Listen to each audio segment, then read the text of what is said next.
I'm your host, Boxing Ruckus, along with Big Stacks from Supreme Boxing. All right, man. We're going to talk about the fight that everybody was waiting for, the fight that everybody wanted to see out in Dubai. Guillermo Rigondeaux versus Vincent Astrolabio. Everybody waiting for that. What? Everybody was jokes tonight, shit. Yeah. Astrolabio gets the unanimous decision, man. I didn't watch it, bro. But I mean, it's starting to look like Rigondeaux needs to pretty much hang him up, bro. I mean, he's pretty much gonna hurt his boxing career. So for me, hopefully he decides on putting the gloves down. But look, here's the thing with Rigondeaux, man. I like technical fighters. I don't mind watching technical fighters fight.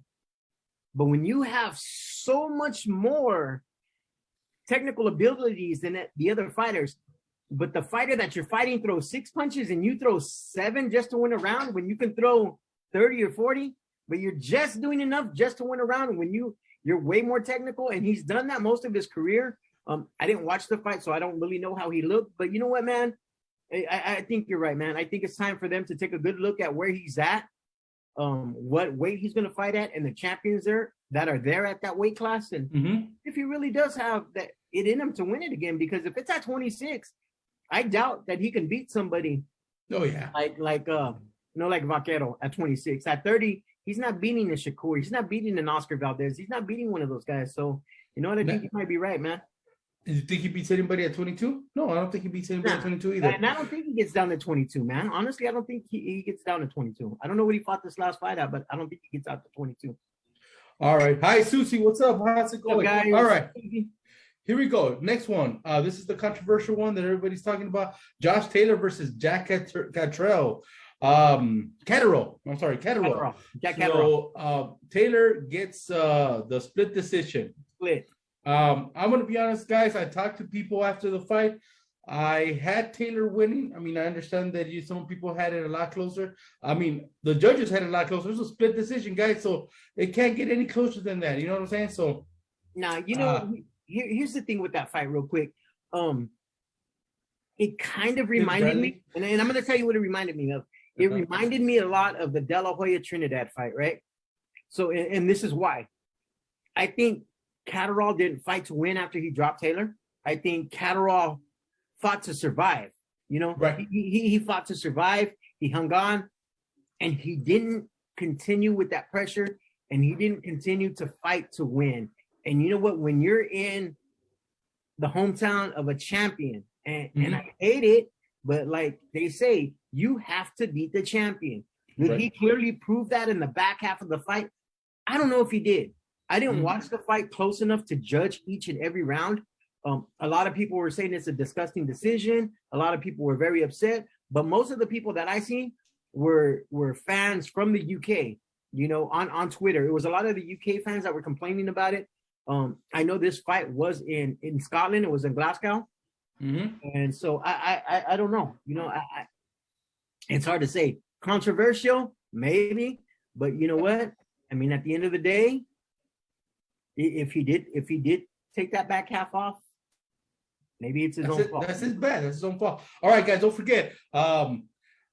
Raquel Miller will be here at 7:15. That's why we're trying to rush through things right now, because we want to make sure we give her enough time, ample time, to focus on Raquel Miller. Okay, guys? So 7:15, she'll be here. All right, let's go to Las Vegas. Jerwin Conhas versus Fernando Martinez. Woo!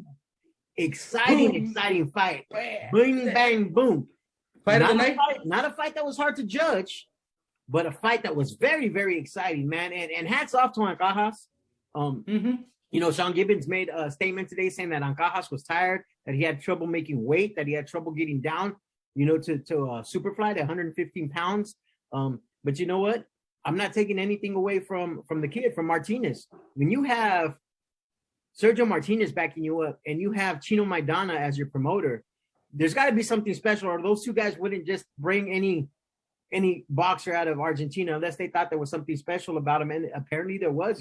I watched the fight. To me, I put it on. Yeah, I put it on Facebook halfway through the fight. There's a war going on. There's a hell of a fight going on right now. And it was a great fight. Very entertaining. There was a clear winner in Martinez, but man, those guys were throwing some chingazos, man. Don't be surprised if we get a rematch probably out there in the near future. You know what I'm saying? That was a great fight. It was fight of the night for myself. And I mean, the only thing I had a problem with was the guy that was a trainer, man. I mean, he said thank you to Al Heyman more than anyone else in my career. You know what I'm saying? He wants to Al Heyman. He wants to come back, man. I was like, hey, bro, it's PBC, dude. It is an Al Heyman show. So. Heyman's the advisor. Right? All right, man. His manager's Manny Pacquiao, man. So let me go to the next fight. Gary and Antoine Russell versus Victor Postol. Speaking about Victor Postol, man, he had more things in his mind, you know what I'm saying? Yeah. Than this fight. It was a great fight, but you could tell that Postol was not all there, man. I think that, you know, Antoine did really good. He looked really good, but there was times where Postol really, you know, showed that veteran, you know, style.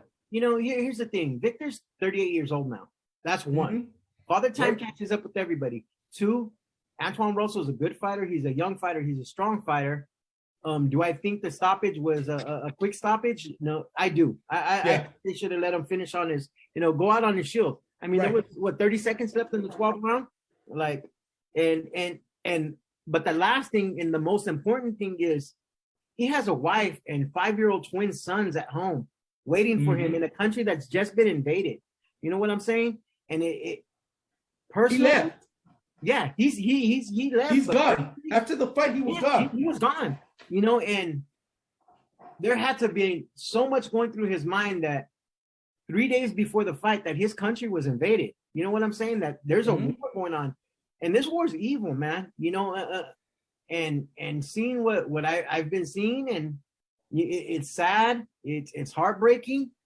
You know, and I can't imagine. You know, me personally, just seeing the evilness that war brings, I can't even imagine having my family there in the middle of it, and me being thousands of miles away, a whole different continent away. How am I going to focus? Like, mentally, and we all know that boxing's a mental sport. Mm-hmm. And if you're not there mentally, and I'm not saying even if he was that he would have beat him, but still, you know, I mean, you really got to take that into consideration, man. You do. So big shout outs to Gary Antoine Russell on his 15th win by TKO now, or 15 knockouts.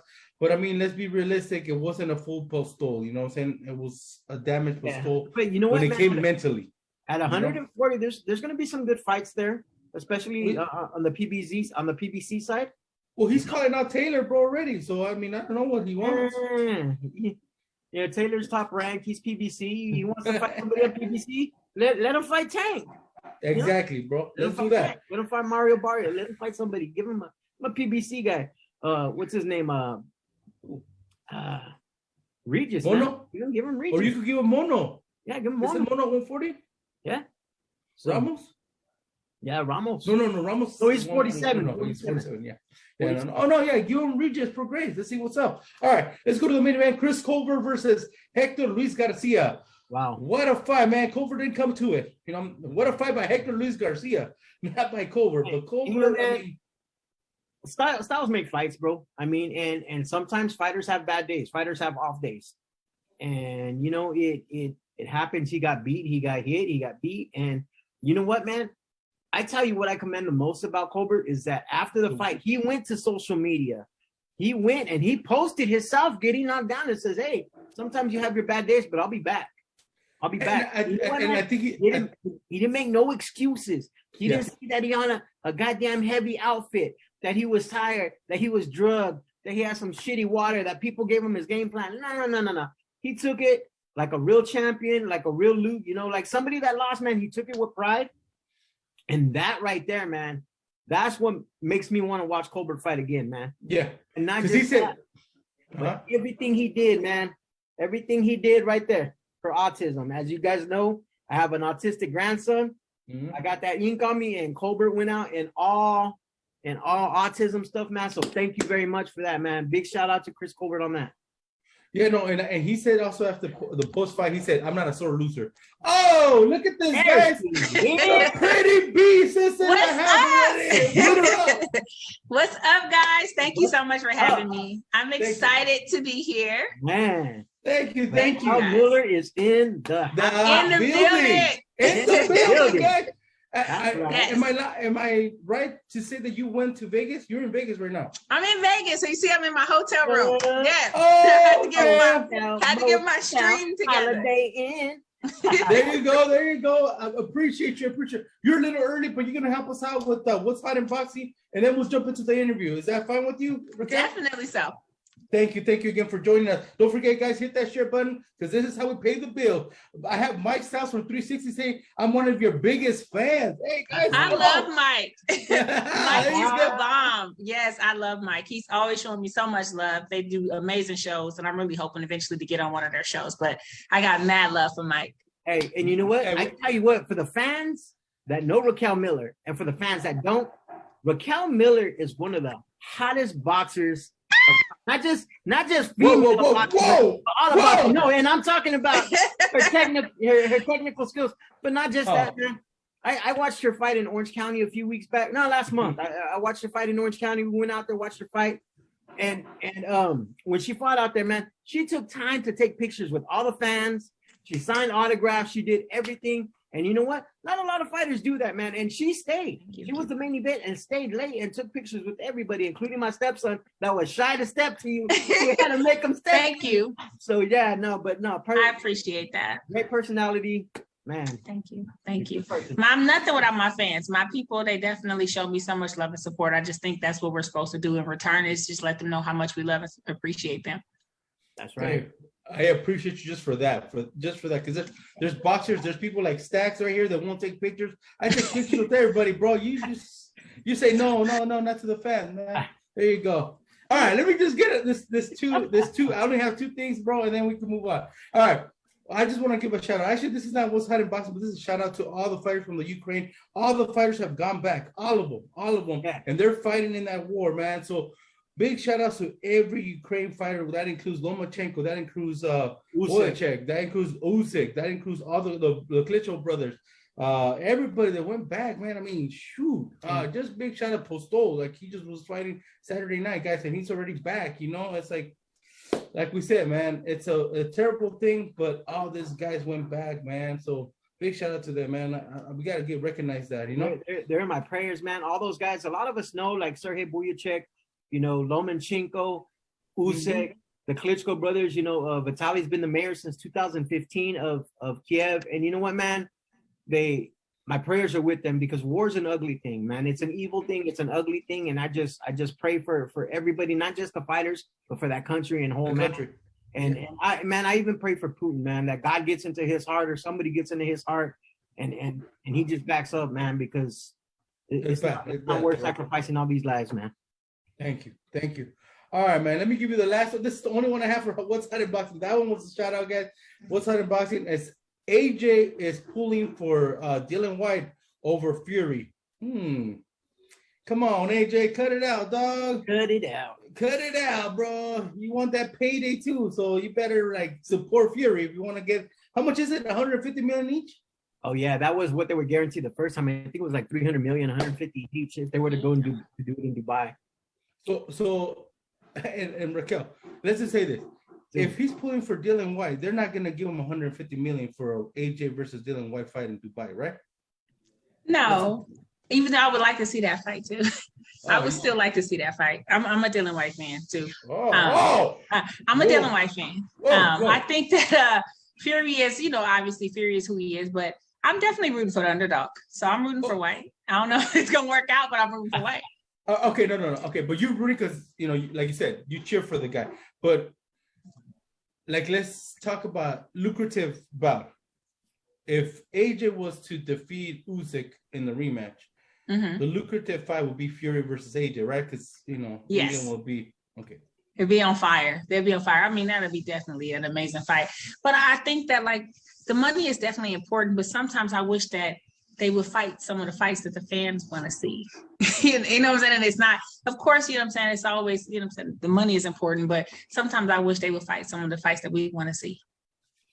Ooh. She's all right. Right. She's absolutely right. 100%. I like that. Man, you make me want to get into the interview already. All right.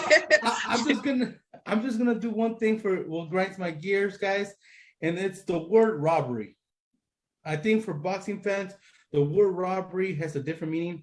If somebody wins that they weren't cheering for, or they just feel like it was a lopsided defeat, you know, they always throw this word robbery. But when it comes to a split decision, guys, the word robbery does not go, because it's a split decision. That means it was so close that it could have been a draw, or it could have gone the other way. So guys, let's, you know, keep in mind when we say the word robbery, because I put any post about Taylor winning, it was a robbery. I put a post about, I don't remember the last one, man. It's a robbery. And it's like, man, it was 1 point away from being a draw, guys. So let's just settle down with that word robbery. You know, and what I think too, you know, I've always said, and I'm piggybacking on what you said, casual fans make boxing what it is, right? Mm-hmm. Because of the demographics in sports, because of the NFL, because of the NBA, because of Major League Baseball, and all the other sports, there's only about 100,000 true diehard boxing fans in the United States. So it ain't. In the States, you said in the States. Then they sell it to the casuals when they sold Manny Pacquiao and Mayweather, when they sold Mayweather McGregor, when they sell these fights, they sell it to the casual fans that don't understand scoring. So, for example, the Triple G Canelo, the first one, right? They fought to a draw. And everybody yelled, "Oh, robbery, Triple G should have won." No, what happened was it was one bad scorecard by Adelaide Bird, the 118, 112 scorecard that made it what it was. I think because sometimes one scorecard can throw it off, they want to throw that term out there. But you know what? Like I've told people, when you sit ringside at a fight, it's a lot different than having 15 different replays in a 30-second times frame and slowing it down frame by frame on the TV with the biased announcers talking. Because when you're ringside, you're seeing it from one angle. Sometimes no announcers. Way, sometimes the back is towards you. You don't always see the same thing that we're seeing on TV. You know what I'm saying? Those judges, they have it hard. And like I said, it all depends on what the judges like. Do they like effective aggressiveness? Do they like people that hitter pattern and score points? Do they like the hard punches? And like I said, with Catterall, you know, he kind of took it easy after he got that knock. The second half. He deserved to lose, but he didn't go out there to win and to finish Taylor off. And like I said, it reminded me a lot of De La Hoya when he fought Trinidad. He took the second half of the fight off, and the judges gave it to Trinidad. So, Elo, I'm not gonna talk about the fights. We talked about the fights a little bit earlier, so I'm gonna push through. Do you have one grinds my gears or no? Or did you just go? I'm good today. Yeah. Hey, Raquel, do you have something that grinds your gears in boxing? You can share right now if you want to before we get into the interview. What grinds my gears? I think what grinds my gears is when the people say fighters are scared or they're ducking, when a lot of times you want fights to happen and there's so many politics and things in between the fight actually happening and what goes on behind the scenes. It really pisses me off and grinds my gears when I hear people saying that, especially when you're trying to do everything in your power to get a fight to go through. There you go, guys. See? Come on, man. Get it out. You guys talking about people being scared. Ain't the nail on the head right there, because I think those two words, ducking and cherry picking, are some of the two most, for a fighter, and I'm not a fighter, but I'm saying for the fighters, the most derogatory word that they can hear. When I can't even imagine being a fighter and sitting there reading, "Oh, she's ducking," or "He's ducking," or "They're cherry picking," you know, because she's right. And I think that some people do cherry pick, but you got to be at such a high level to cherry pick that you would put in a lot of work to be able to cherry pick. And I feel like people don't really understand that. There's so many fights I wanted to happen that didn't happen, and it literally had nothing to do with me wanting to fight.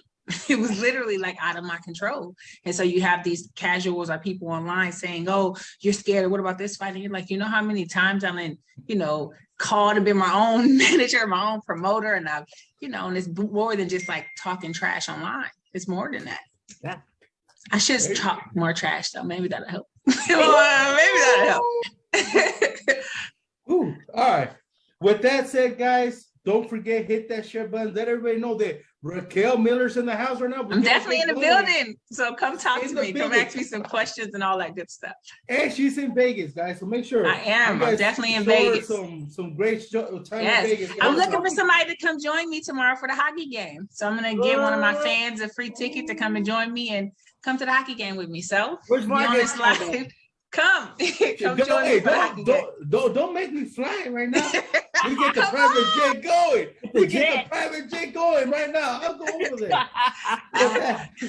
All right, guys. With that said, welcome to the boxing rundown for the first time. Raquel, Pretty Beast Miller.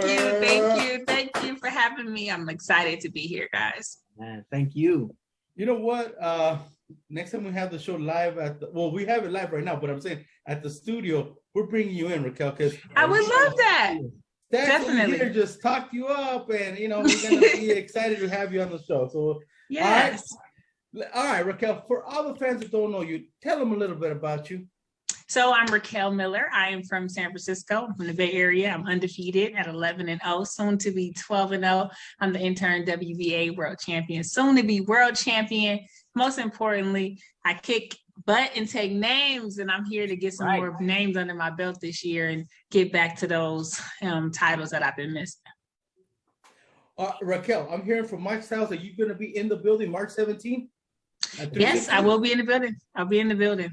I'm definitely coming. I was supposed to be on the card. It didn't work out, but I love those guys. Like I said, they throw amazing shows. So I definitely will be in the building and support them for sure. All right, Mike, I want you to do this. I want you to have it all taped up because she's going to have a line of fans trying to take pictures with her. So we want to be able to record that, guys. We want to be able to give you guys all shout outs. I will be there. Like I said, I will make sure that you guys get a big shout out with Raquel Miller. All right. So I'll definitely be there as well. We'll be there. Me and Raquel will be in the building. I got the first drink for Raquel. I don't drink, but I do. I don't drink, but I do drink. I do drink cranberry and orange juice mixed together. So that's like my little. I got you. So, I need those. Definitely. I'll bring you a bottle of iced tea or something, man. I'll bring you a non-alcoholic. Notice he said, "I'll buy you the first drink." You didn't say, "Oh, you buy me the first drink." I put it like 3. Yeah, I was like, "I got you, dog. You got me." I get dinner and drinks. Don't trip. I like that. And not for you, Ruckus. All right. Let me ask you this: how did you get started in boxing, Raquel? Well, for one, I've always been an athlete. So I've always been like one of those tomboy girls that wanted to play all the sports. And I used to fight a lot growing up. I used to be always getting into a fight, beating up some boys for pulling my hair or trying to bother me. And so I just always was a fighter. And I always knew that it was something that I could do and I would be good at. And I actually seen Christy Martin on a Mike Tyson undercard, and she came out in her pink and she looked like a superhero. And I literally had goosebumps and was like, that gotta be me. Like, that's gonna be me. I can't wait to get on that stage. And it just I've always been a fighter. It's always been something that literally just like lights me up, and I just love it. So it caught right away. It caught to you. Yeah, it did. And I will say this because a lot of times people think that it's easy. It took me 3 times to get it right. So the initial time that I tried boxing, I wasn't disciplined, and I was going to the gym, and they wanted me to train at the gym for like, I think a month before I could spar. And I thought I knew how to fight. And I was like, I don't want to spar. I don't want to train. I want to fight. I want to spar. They should have probably let me get in there and get beat up. And then maybe I would have had more respect for training, but I didn't. So I got mad and I quit. And then the second time I went back to the gym and I was like, you know what? I just got to, finish it and just see what would happen. And the second time, the coach was really just discouraging. He told me women didn't belong in the ring.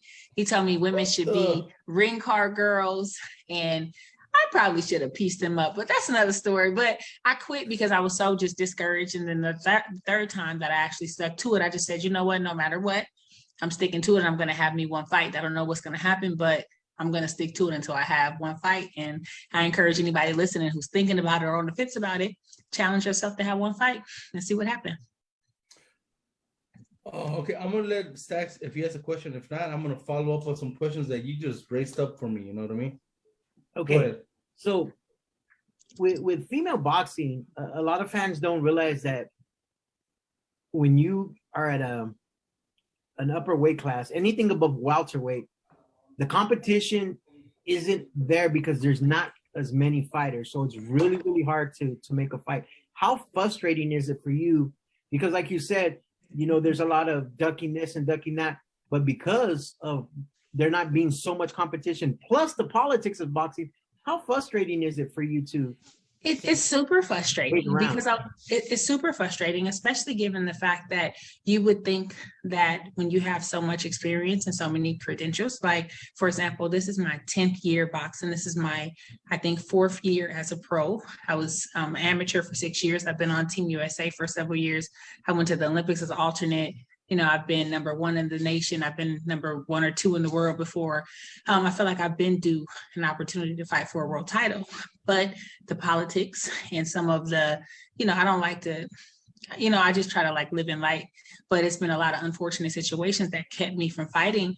And it's very frustrating. It's very discouraging, especially when I don't want to just say I'm the best. I want to prove I'm the best because I know I am. And it sucks when you haven't been given those opportunities. So I just keep grinding and waiting my turn, because when it's my turn, I come to shock the world and come to do it exactly what I know I'm going to do. I know I'm better than I know I'm better than these girls. I just can't wait for my shot to be able to show the world.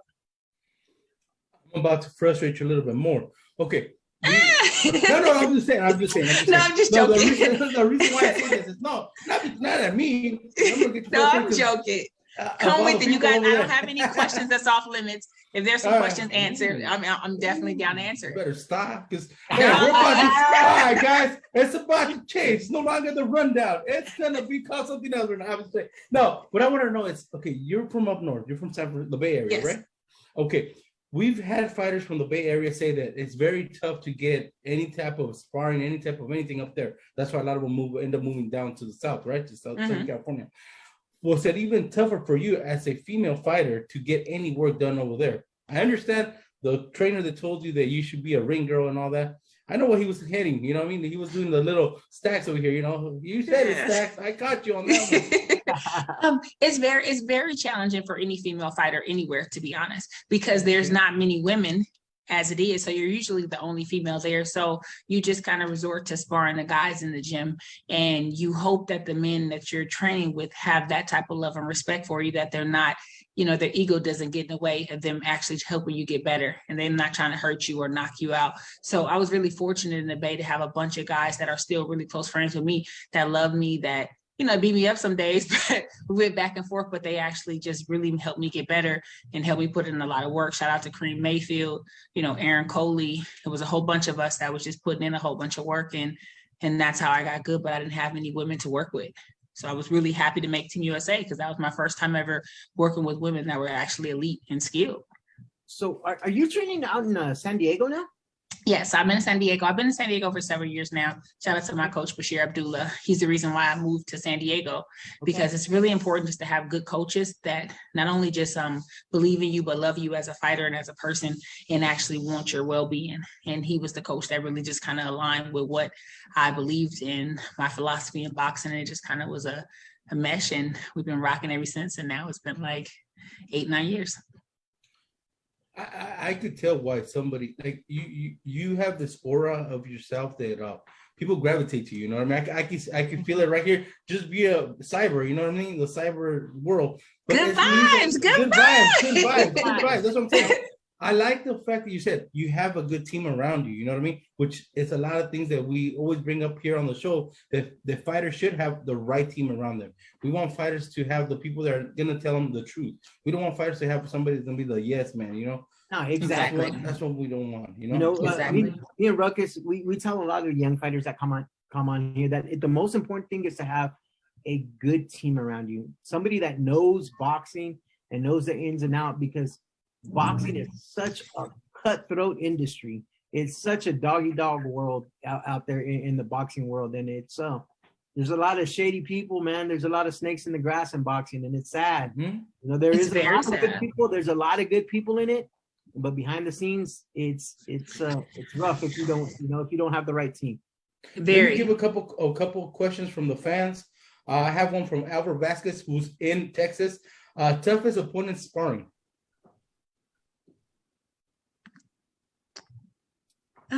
Good question. Toughest opponent I've had sparring. Actually, man or woman? Man or woman? Both. Man or woman? Give us both. I think that it really just depends on when you spar. But I think one of the tougher girls that I spar, her name is Tanya. I think she's out of I think she's out of Canada, but she was so long and so rangy. And it was just like literally like, a strategic bout. And so I think that she was one of my tougher sparring partners.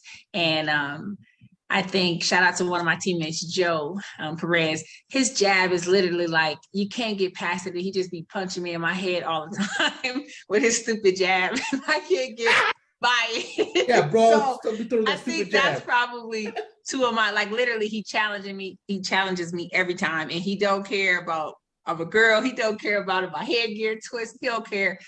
He coming to fight. He coming to punch me in the head. He don't care. Punch me and he don't care. And I appreciate that. I hate when I spar with guys and they be trying to go light. Like, get out of the ring with me. Don't nobody got time to be in here playing foots with you. You know what I'm saying? If you go spar with me, spar with me. And if you're not, then please don't get in the ring with me. I don't want to hug. Don't be, I came to fight. So respect that or get out the ring with me. Really? I can't throw it. That's all I know how to do. Like, no, I don't want to. No, like, no. Yes. How about if the next time you spar, the guy brings out like a bouquet of flowers before? I don't want no flowers. Oh! Guys will cut it out. That's like a turn on. They'll be like, can I spar you for your love? I'm like, what? Spar you for your love? Do you want a domestic violence situation? I'm gonna fight your ass. If you hit me, we gonna be fighting. You ain't even gonna like me no more. So. Oh shit.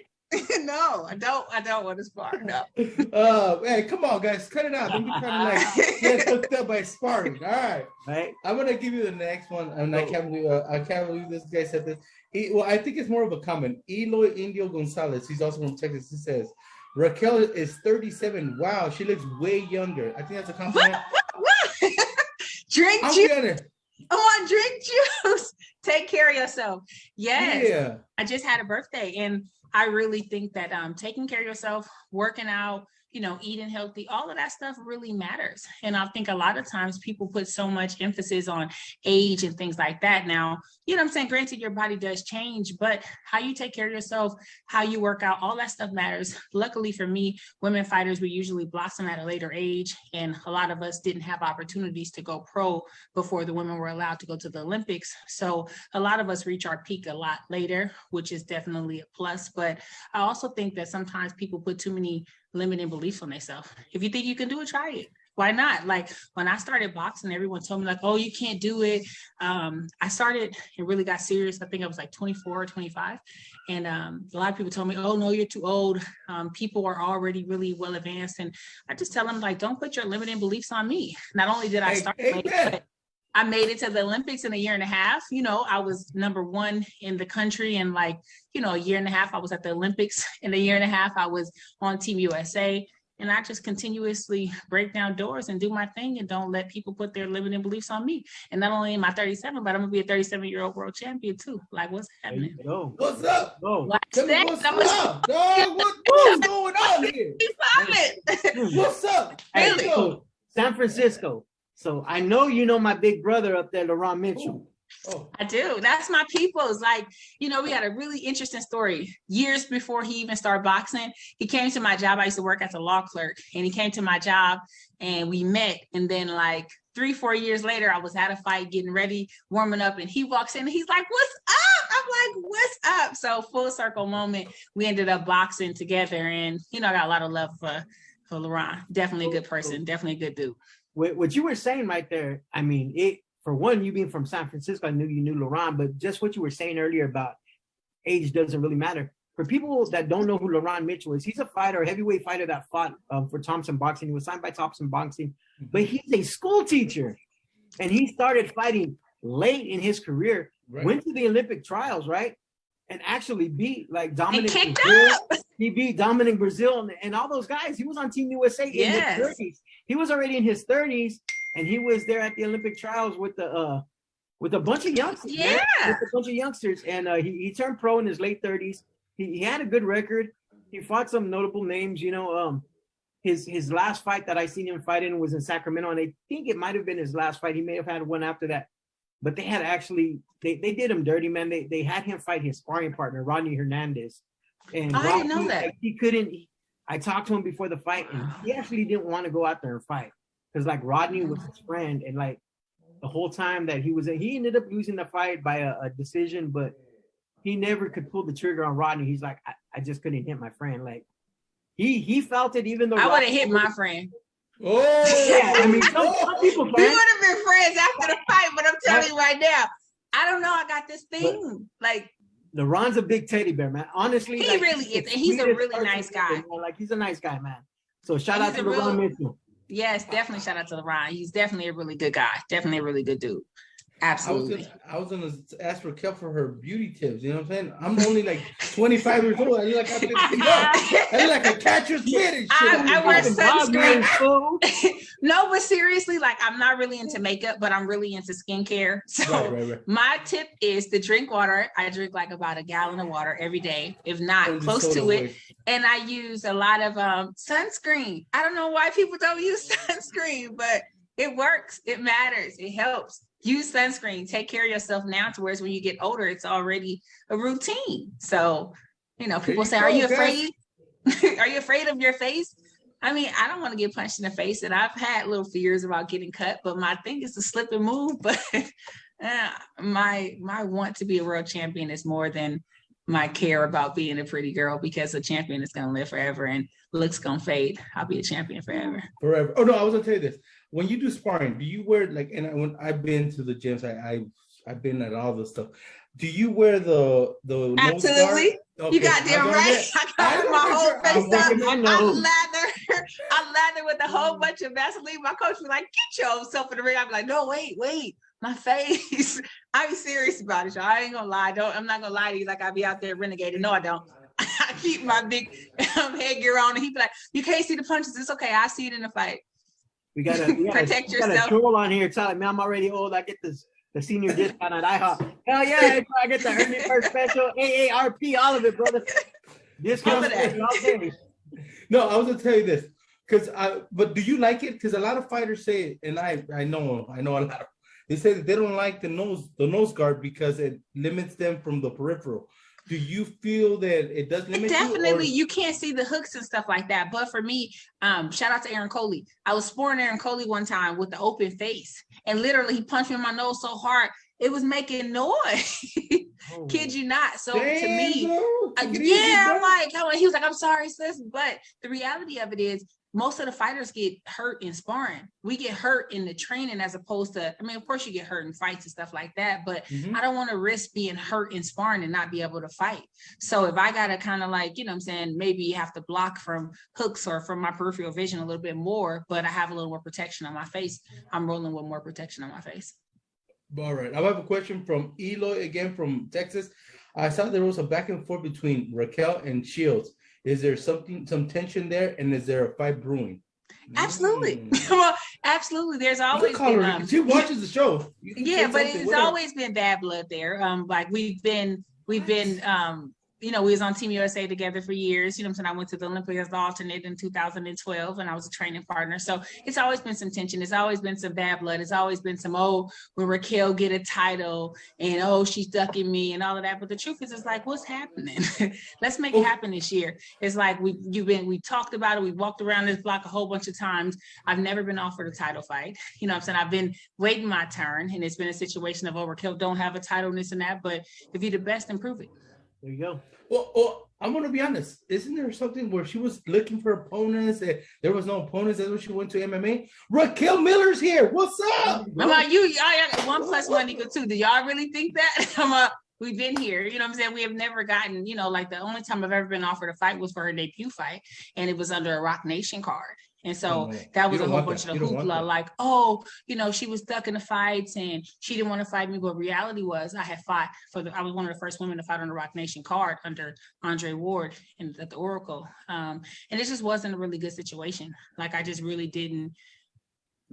wasn't feeling that situation. So when they came back a month later and was like, "Hey, do you want to fight the Shields fight now?" I would love that fight, but it's like, we've already been, having this rivalry in the amateurs, and then you guys tried to really lowball me and give me like a really crap number to fight. And I'm like, come on now. So I said, okay, well, do we get like a 3-fight deal? And they were like, no. Do we get any promotion? Do we get anything? And it was like, no. And it was literally, like an $8,000 offer. Like, come on now. Like, I've been putting in way too much work to be disrespected by something like that. And from then, we've never been given an offer. So, it's a new year, it's a new opportunity. I'm finally a free agent. I had to sit for a little bit of time and really switch up some things and get out of my contract and get out of a promotional contract and a managerial contract. So I didn't get to fight for some time, but we back, we here. And, it's like, truthfully, I don't have no personal issues against anybody, but I want to fight the best. I feel like I put in enough work to deserve that opportunity, and I'm ready to shine. So I'm here. What's up? Okay, so if you had the opportunity to fight somebody next, would it be her? If I was given an opportunity, I would definitely fight it. I mean, if given an opportunity, I would definitely fight. Yes. She can get it. Yeah, absolutely so. She could definitely so. And in the meantime, but I also think, and I think that she's a good fighter, all of that. Clap, clap, yay. But there's also a lot of other women that are good fighters that I will fight too. We have the Hannah Rankins. We have other girls. We have the Savannah Marshall. We have girls. I would love to fight any of the top girls, if I'm being honest. And Savannah's name just got thrown out. Yeah, okay. You could read it. This is our troll. This is our troll. Well, hold on real quick before we go to the Savannah Marshall one. There's a name that's been thrown around the last couple of days because I was sitting Saturday with the matchmaker, Chuck Bosaker. I was talking to Tom Loeffler. Now, this is a name from a few years back that you had a little bit of beef with, Marisela Cornejo. I would love to fight Cornejo. I feel like Cornejo and I were been supposed to fight a long time ago, and it never got to line. But I would love to fight Cornejo next. We were trying to make a fight happen earlier a couple months ago. It didn't pan out, but I would absolutely love to fight Cornejo. Hopefully we can get you guys in the ring with each other. Absolutely, and it'd be a great fight for California. You're always watching, Nancy. You got this call the other day, Nancy. Yeah, and I think that'd be a great fight for us. Once she takes care of what she's got to take care of, let's make it happen. Let's definitely make it happen. And I'm doing this right now, guys. I'll walk out with Raquel Miller, guys. I'll be in that corner. That's what I'll do. There you go. That's what I will do. I'll be in the Raquel Miller corner for that fight. Y'all heard it here first. You heard it here first. Come on, we're the contract. There you go. Let's go. I'll call it. Let's do this. I'm gonna start. You know what? I'm gonna matchmaking Monday next week. I'm doing that match, guys. So tune into my Instagram. I'm gonna put that fight together for you guys. You'll see. We have our famous troll here. Hi, troll. Jaime Costecho. He says, Raquel, did you know? Raquel says Savannah Marshall whoops all girls' ass. Supposedly I say Savannah Marshall whoops all girls' ass. No, all girls. Yeah. All you girls. Tell him just get in the ring. Can he even fight? But he's like, can you even fight? Have you ever even stepped in the ring? Sometimes it kills me when I hear people online where it's like a lot of times it's like, can you even fight? Shut up. Like, what are you talking about? But the truth of the matter is there's so many good girls right now. I really just want my shot to be able to fight the top women because I think that that's what's needed for women boxing to really go to the next level. And that's the truth. Big women's fight coming up. Big women's fight coming up, man. Yes, Amanda and Katie. Yeah, I'm in the building. Definitely, I'm in the building. You're in there. Now that's there. I'm definitely in the building. Definitely be there. Definitely. Yes, I'm definitely going to support the ladies. Absolutely, that's history in the making, and I definitely will be there to support them. Absolutely. How do you see it playing out? I'm going with Serrano. Yeah, me too. I think it's going to go to decision, and I think that Serrano's going to edge it out. I got a lot of love and respect for Katie. I was at the 2012 World Championships with her. I think that she's a really great person. She's definitely ambassador for the sport. I just think that Serrano might edge it out. She's at home. She should have the hometown advantage. I think that she's a bit stronger, and that's who I'm giving the decision to. I think Delphine Persoon exposed a little bit of flaws in Taylor's game that Amanda can take advantage of. Mm-hmm. Amanda Serrano, she's been around the block. She's been in a lot of different weight divisions, and she's pound for pound one of the best for a reason. And I think she's gonna. And I think that it's gonna be a great night for boxing. And I'm not taking nothing from Katie. I wouldn't be surprised if she pulled it off, like I said. But I think that with the momentum and the hometown advantage, I would think that Serrano will take advantage of that and shine at home and shine on that stage. Well, I want to thank both of you guys because you guys guided me to the next question. And that question is for Raquel. Stacks, chill out, dog. What are your thoughts on the current situation with women boxing? I feel like we're getting more opportunities, which is great, but I still feel like it's not enough. I still feel like there's so many women, there's so many girls that are talented that haven't been given opportunities. And I think that it's so many old promoters that have an old mentality that don't want to give women opportunities to really shine. So it's like, of course we can't get the publicity. Of course we can't get the recognition if we're never given opportunities to fight in prime spots on these shows and make it really entertaining fights where the best is fighting the best. So I'm thankful for the progression, but I'm not happy as a whole. And that's why I got a couple of things up my sleeve that I'll get to reveal a little bit later. But it's time for women like myself to take the game into our own hands. Like I had a promoter, he wasn't moving me how I wanted to be moved. And so I had to make the decisions to get out here on my own. And I think that it's important for us to push the envelope because no one's coming to save us. We got to save ourselves. You know, and that's the thing about these promoters, like you said, you know, I mean, you can't have hypocrisy as a promoter. You can't have Michaela Meyer as the hottest female in your stable as a promotion company and then turn around and shit on the Serrano fight. You know, like you just can't. Yeah. And you can't just have to bring each other up. I don't care what promotion company you're from, man. It's a small sport. You want to make money? Work with each other and bring the sport up, man. You have to have more than one. It's like a lot of times they want to focus all of their attention and all of their resources on one fighter, but you can't get in the ring and punch yourself in the head. So it's like, unless you put other women in position to be able to get the recognition, to be able to get the exposure, how are you going to build super fights? And that's one thing that I really don't like about a lot of these promoters. They'll get one woman and feel like, oh, well, we're supporting women boxing when you're not. You're supporting that woman, but that doesn't really help the sport evolve as a whole. Okay, I have a few questions and comments. I told you, if not even you won over the troll. I'm gonna give the troll comment. The troll comment is like, Raquel, please beat up Cornejo so she can go back to modeling. So there you go. That's from the troll. Cornejo is beautiful though. You know what I'm saying? Shout out to Cornejo. You know, like and I got nothing but love and respect for a lot of the women. So shout out to Cornejo. You know, I want her to come and wear her swimsuit to the weigh-in. Whoa, straight up. She was hot in her little swimsuit. So when we fight, wear your swimsuit. I'm gonna wear my little something and we gonna pull up. And we're gonna show that I'm going to the weigh-ins. I'm going to the weigh-ins, guys. I'm going to the weigh-ins. And we're gonna show that women can be beautiful and that we can fight and that, you know, we're tired of being put in a box. It's like I had somebody troll me one day, like, oh, well, why do you got to post a sexy picture if you fight? I can do what the hell I want to do. It's my body. I worked hard as hell in the gym for it. And who are you to tell me because I'm a fighter I can't be sexy or I can't be beautiful? Right. Like, I'm a woman before I'm a fighter. I just so happen to know how to fight and I'm good at it. But it doesn't take away. Hell yeah. Some troll. Whoever said that troll, you know what? Whoever that troll is, I'm gonna cut Instagram, bro, and you ban forever. You can put whatever pictures you want, okay? Thank you. But a lot of times people want to put us in a box. Like, you don't have to be certain type of way just to be a boxer. I can do whatever I want to do. Like, I'm probably one of the nicest people, and they'll be like, well, you seem nice, how do you fight? But a lot of times I'm not angry. I don't fight because I'm angry. I fight because I can and because I love the sport and because I know how to fight, but I'm not angry. Like, I don't fight. People think you're mad at what? I'm blessed. Like, I'm happy. I mean, some of the nicest people I know are killers in the ring, man. Yeah. Right? Danny Roman, for instance, man. Danny Roman, the babyface assassin, the most humble kid you will ever, quiet, shy. I mean, Andre Ward, son of God, man. This guy's a Christian, good dude, Bay Area guy, you know. But in the ring. Canelo, yes. you know, Canelo, freckle guy, you know. Yeah. I love Canelo. I love Canelo. Why you hating on him, dog? Come on, man. Hating on him. Oh, talk about Canelo.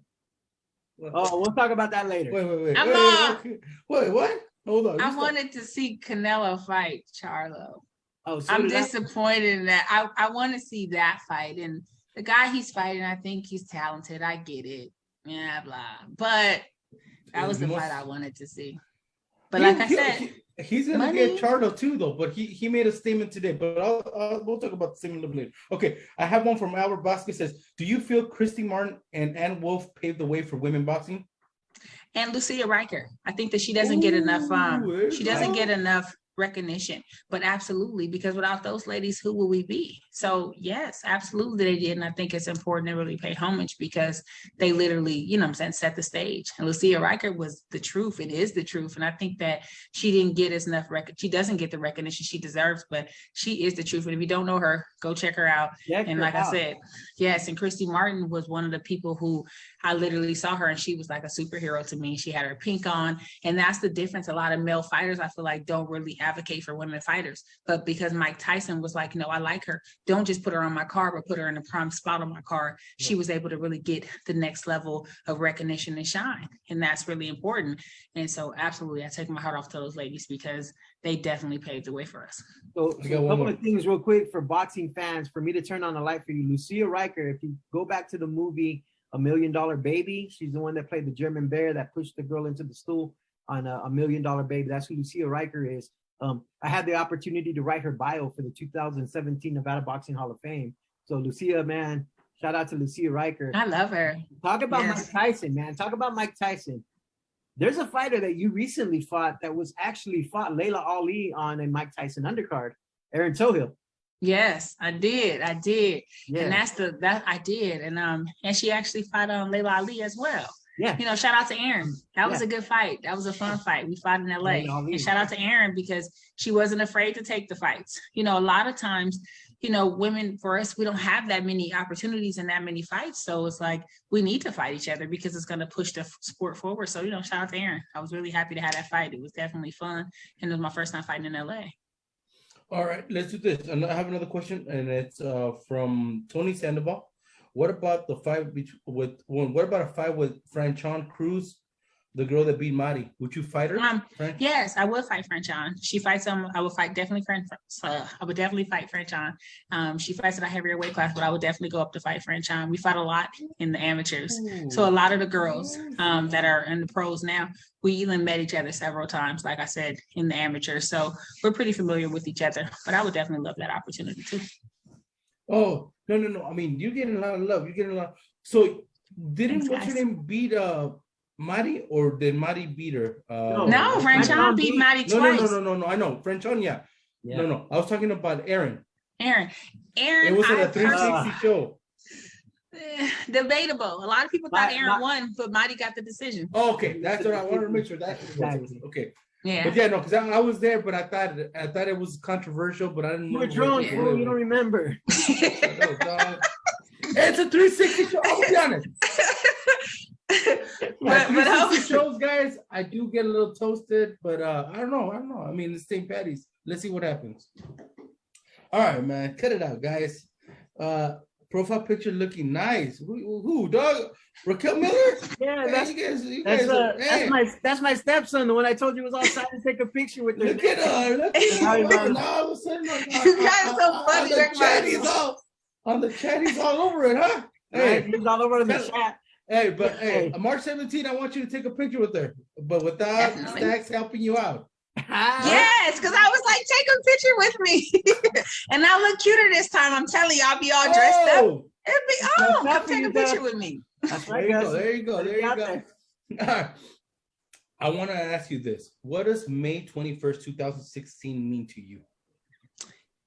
May 21st, 2016. No, 21st, yeah. May 21st?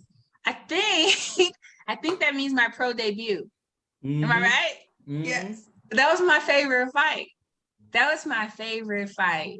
The energy will never, I had so much love and support in that building.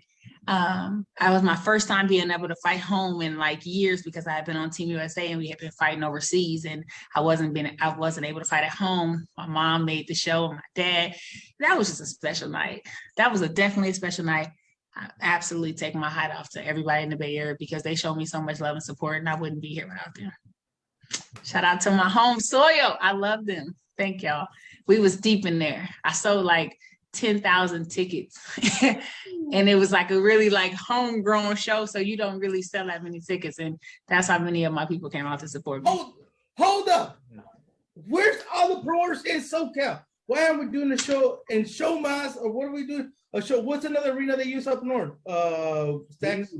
they've used the Storm House and man, that's what I'm saying. Like, can a sister get some love? Can I get on some local shows?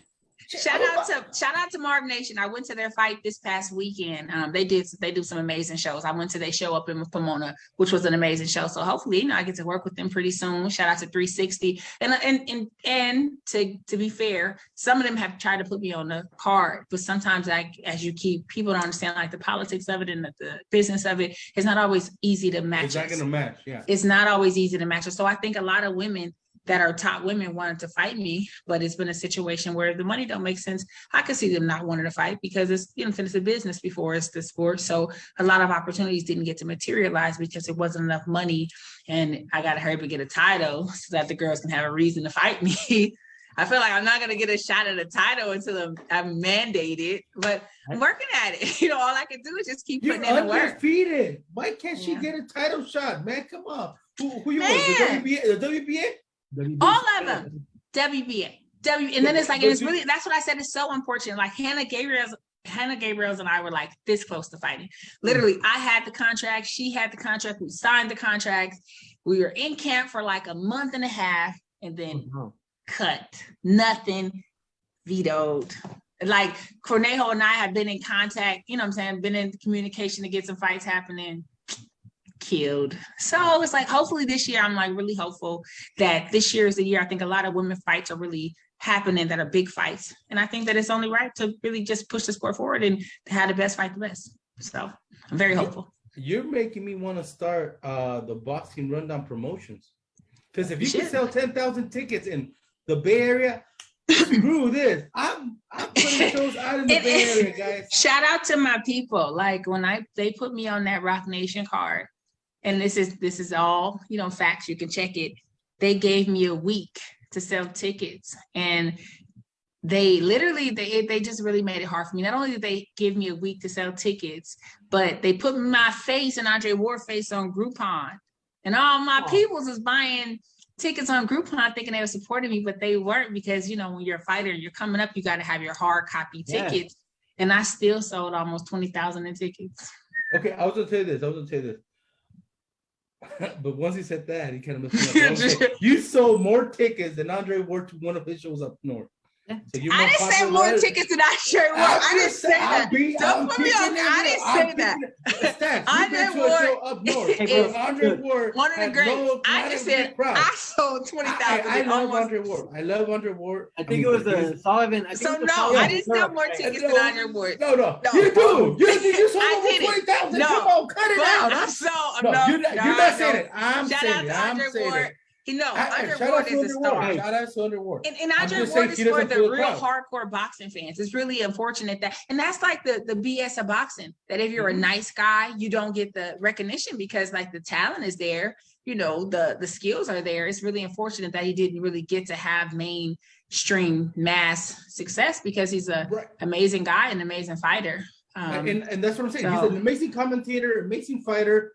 Very talented. I think the problem was he wasn't a marketable guy.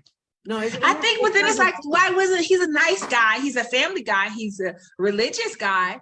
But it's like, what is it? Because he's not the bad guy? Because he wasn't a villain? Is that why he didn't get to sell? And a lot of times in fighting, you have to be the villain in order. Sometimes you're able to be the good guy, but a lot of times if you're not the villain, then you don't really sell tickets. And I think it's twofold with Dre, and I'll tell you why. Is because just like you said, you sat on the bench for a while because of emotional, managerial stuff going on.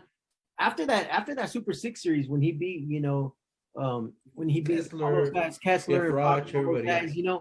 he had to sit out, and he sat out. There was a long stretch during the prime of his career that Andre didn't get back into the ring because of managerial contract problems and. And that's really unfortunate because there was a lot of wasted time and talent there during those years. Absolutely. Here you go. This is from the fans, not from me. I said it, and I'm gonna own it. Raquel didn't say it. But this I ain't say nothing. Okay, Raquel didn't say anything. I ain't said that. Tony Sandoval is saying this. Raquel sold more tickets than Ward versus Kovalev. Ooh. No. Tell him shut up. I was at that fight. That's right. Tell Tony stop trolling. Get out of here, Tony. Bye. I see her in the back. About to play with you, I'm Tony. back at the T-Mobile Arena. I was there. Yeah, that was a hell of a fight. That card right there was Clarissa Shields' debut, and she fought Franchon. Yeah. And you were back there. You were there back there with I think it was Michael B. Jordan and Shakur and all them in the back. Whoa, yeah, that's funny. You remember that? Yes, I remember. Yes.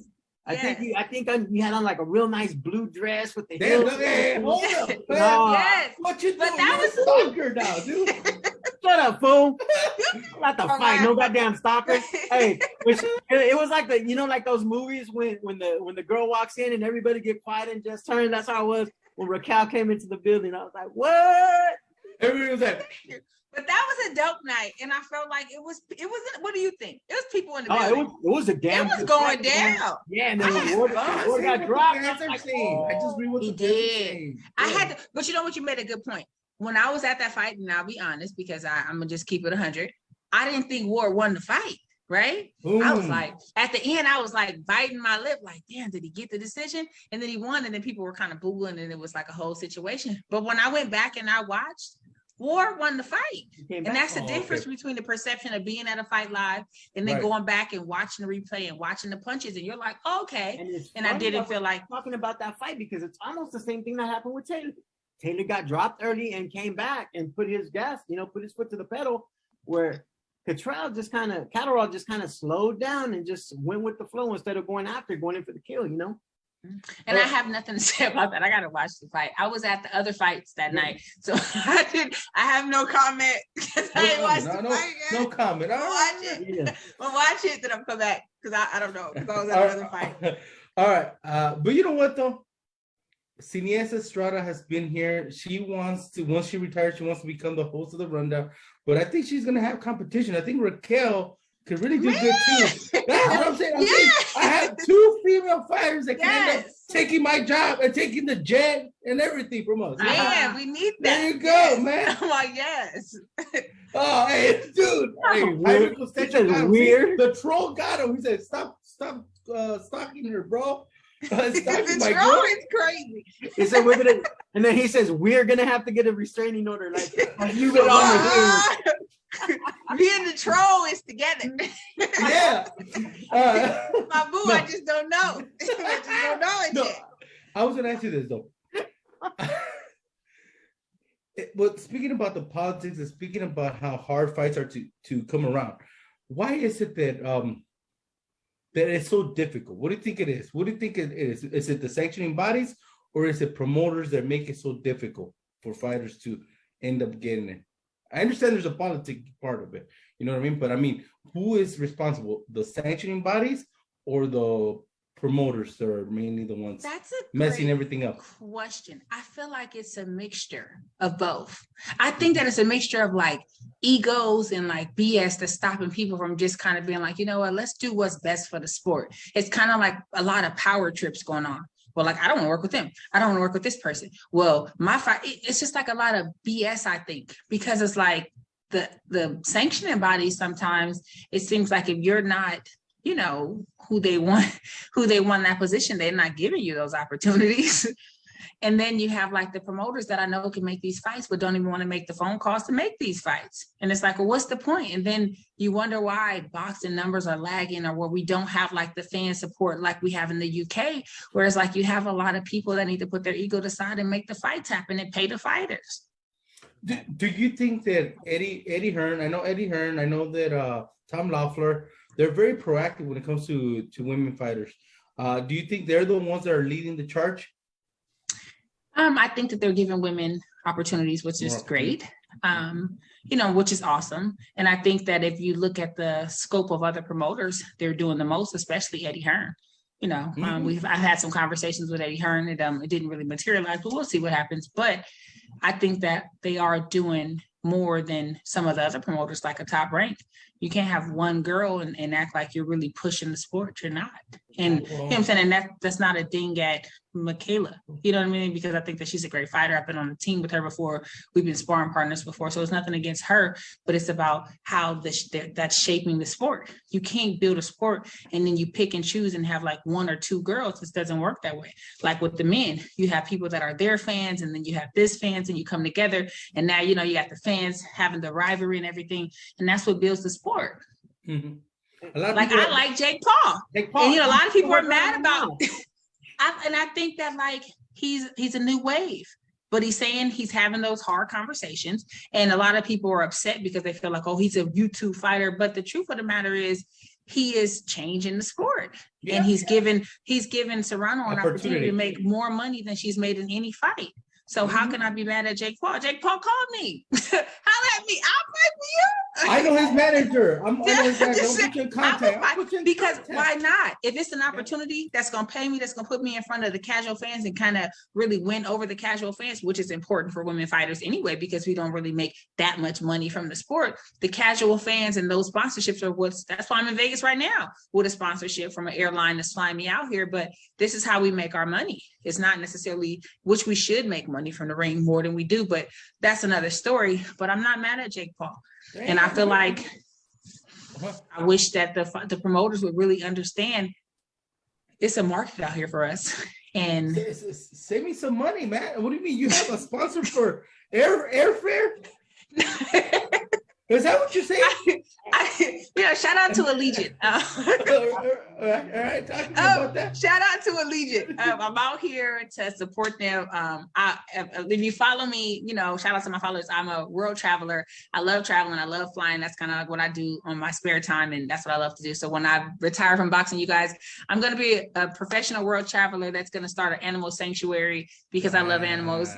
That's my thing. But anyway, Allegiant flew me out here to see their airline, to see kind of like, what I'm saying, if I like it, and they were going to host me at the game tomorrow. So I'm inviting one of my fans to come to the game with me tomorrow and enjoy the hockey game. And shout out to Allegiant because, they got me out here begging. Tell them to give me a break on my Raider tickets. I got you. That's what you got to tell them.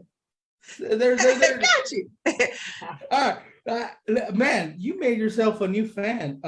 Our troll, which is Jaime Costeño, said, Raquel, I'll be your spit bucket guy anytime.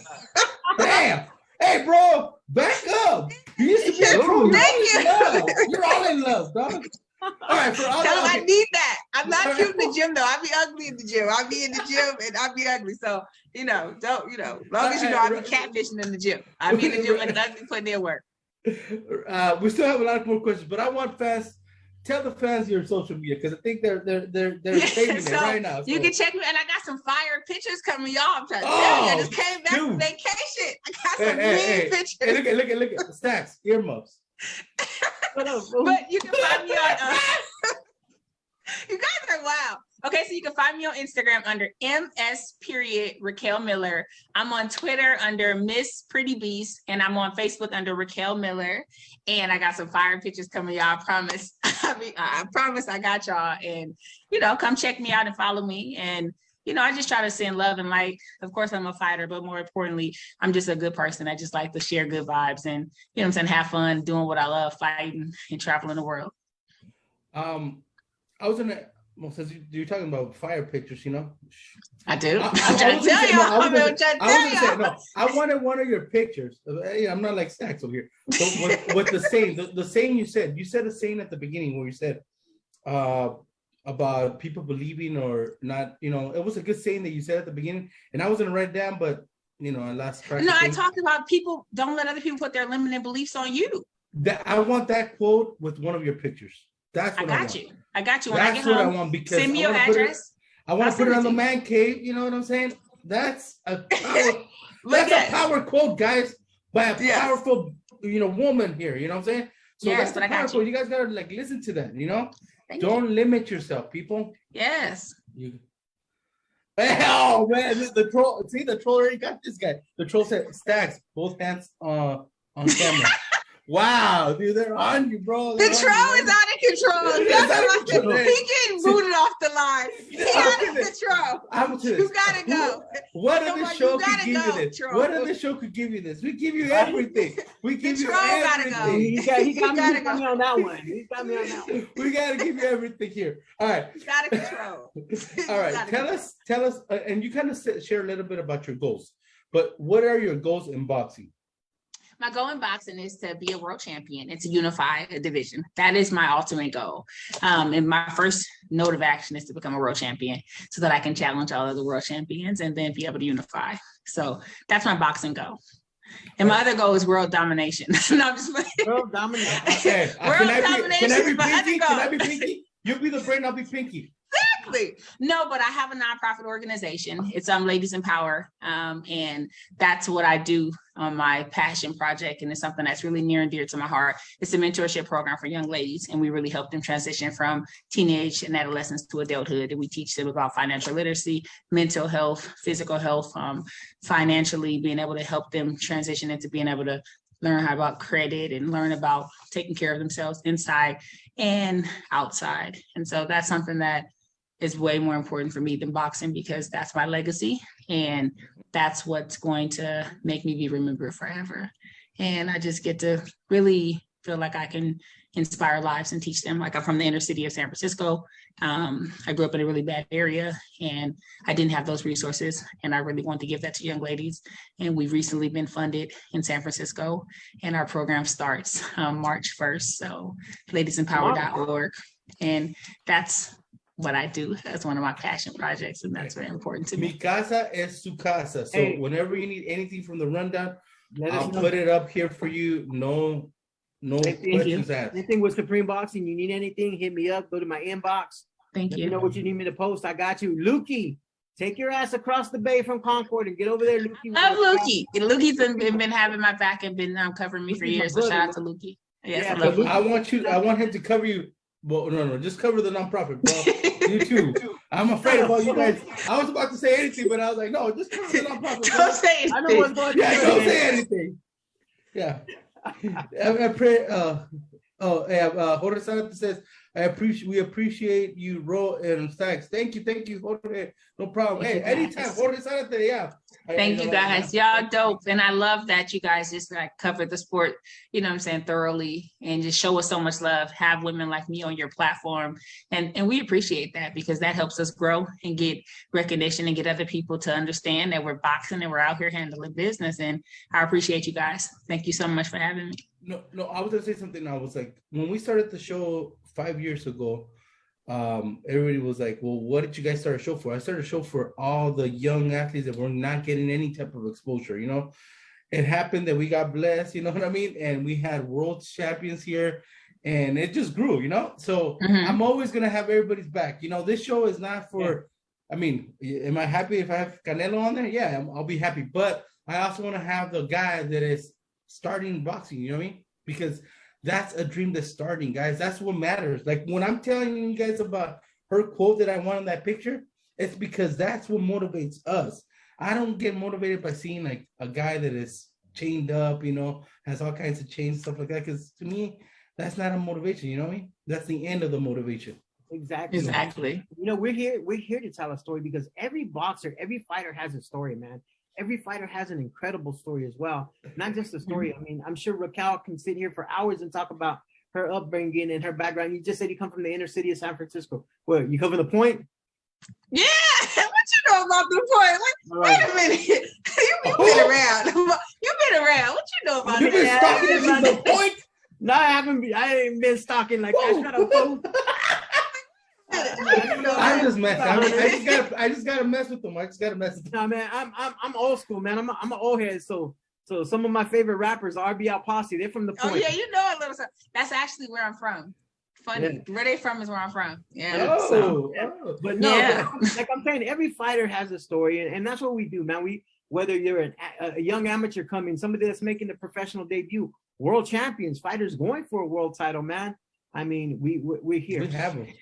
And it's important to share their stories, because it's like when they see you at the end of your career or when you're at the top of the mountain, it seems unobtainable, you know, but they don't understand that you've been putting in work and you've been putting in this grind for so many years, and you started probably broken with the dream, and people like you guys just giving people the opportunity to share their story. You come back and it's just like really priceless footage, because you showed them at the beginning of their journey, and that's dope.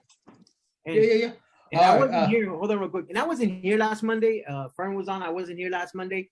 But last week I did post something on my Facebook. I put, it's amazing, and I'm blessed for all the great people that I have in my life, and I would have never met if it wasn't for boxing. And I stand by that, because, you know, I was sitting there when I posted that, I was getting a little emotional, man, because I was thinking, you know, about growing up as a kid and watching fighters fight, watching Carbajal fight, watching the De La Hoya Chavez fight, with my grandpa, and always wishing I could have took my grandfather to a fight. And now me and Michael Carbajal are like best friends. I've met Sugar Ray, I've met Canelo, I've met Triple G, I've met you guys, I've met the Thompson fighters from the amateurs coming up to the top professionals. I've met them, and you know what? I sat back and I reminisce on everything that I've done because of boxing. And even though I'm not a fighter, Ruckus and people like Nancy and people like Sean Fitzgerald and people like you guys coming onto our show, you give us that opportunity to meet you guys and know you guys, and it becomes personal. It does. And it builds lifelong. Like, I got friends from boxing that are lifelong friends now. One of my best friends, shout out to Tierra Brown. I met her through boxing, and we've been friends now for like 10 years. And I thank God for boxing, because I met so many amazing people and had some amazing experiences. Like I've told Ruckus, boxing has been so therapeutic, man. And anytime anybody's going through a hard time, Ruckus and I are always here to talk 24/7, man. I don't care if it's 2 a.m. If you're going through it, man, call me up. Before anybody does, you guys ever think of ever harming yourself, doing anything stupid, man, call us up, man, because you know what? I went through it, man, and boxing saved me. Boxing saved me. I lost my wife, man, 2 days before Christmas, and I was going through it. Where I had to check in, and you know what? People like Ruckus and them were there for me, and I want to be here for always. Not just the fighters, but for and I send love, and so, and that's so important, and that's so important that you touched on that. Like last year, I lost my mom, and it was like it was one of the darkest years of my life, and without my fans and my family and just so many people just pouring love on me, like I could barely go make it to the gym. And for months, I just couldn't go. But it was like, literally, my coach used to be calling me, and he was like, if you don't show up to the gym today, I'm going to come to your house. And it's like, without those relationships, I wouldn't be here. Just be able to keep pushing for my dream. That's why this year is so personal for me. And this is why, I can't quit. Like I've sacrificed too much. I've come too far, and I want it in blood. I've sacrificed everything there is to sacrifice, from losing my mom and feeling really, really upset about the fact, like, damn, that I started having resentment towards boxing. Like, did I give too much to boxing because I wasn't with my mom and I moved away from home? But I recognize that there is no mistakes. Everything happens in divine timing. And I know that I'm here for a reason. And I know that I just have to continuously push the envelope. But I will be lying to you guys if I didn't tell you I came really close to retiring last year. And if it wasn't for my coach and my circle and my fans and people just saying, like, we love you when you're getting back in there, I don't think I would be able to be here right now and be in a better mental space. So, shout out to everybody going through things mentally, because it's real. And a lot of times out here, people are comparing themselves to fake lives and fake narratives when it's really not like that, when it's real out here. A lot of us are dealing with things and depression and anxiety and sadness. And so you're not alone. Definitely. And not just to the fans, but the fighters that watch as well, man. I mean, like I told you, Ruckus, last year, where in 2020, when it hit March 13th, I remember Friday the 13th is when everything got shut down. And I remember a fighter coming to us saying, man, I was supposed to fight. I had 2 fights lined up. I ain't got no money to pay rent. Sean reached out, man. The foundation, Just Boxing Foundation, reached out. We paid 6 months of his rent for him. We gave him some money for food and everything. And you know what, man? Everybody's affected, man. People think, oh, these fighters make a lot of money, this and that. Like she was saying, they make their monies on sponsorship. When you're starting, California, okay, guys, for you guys that don't know, and you can go to the State Athletic Commission in California. When you're just starting, it's $100 per round.